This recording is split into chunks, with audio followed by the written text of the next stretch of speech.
Mbi 450 aplikime janë regjistruar gjatë fazës së parë të programit për rihetëzimin e kullave në veri të vendit, një projekt që bashkëfinancohet nga Ministria e Turizmit, Kulturës dhe Sporteve dhe GIZ Albania. Sipas drejtorisë rajonale të trashëgimisë kulturore në Shkodër, interesi i lartë i banorëve dhe pronarëve të kullave dëshmon potencialin e madh që ka kjo trashëgimi për zhvillimin e turizmit kulturor dhe ekonomik të zonës, si dhe nevojën për ndërhyrje të specializuar restauruese. Projekti i rihetëzimit të kullave, në një farë mënyrë e tejkaloi atë pritshmërinë tonë.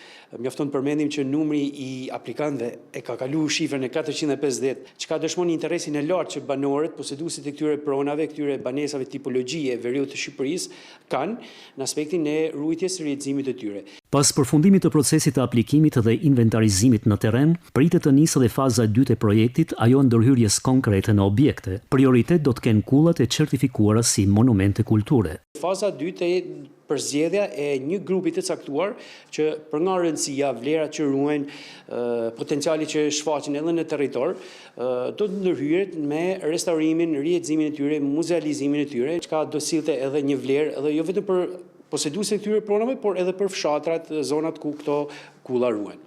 Rihetëzimi i kullave në veri të vendit synon jo vetëm ruajtjen e trashëgimisë kulturore, por edhe zhvillimin e turizmit kulturor dhe malor, duke i kthyer këto objekte në bujtina apo hapësira funksionale për ekonominë lokale.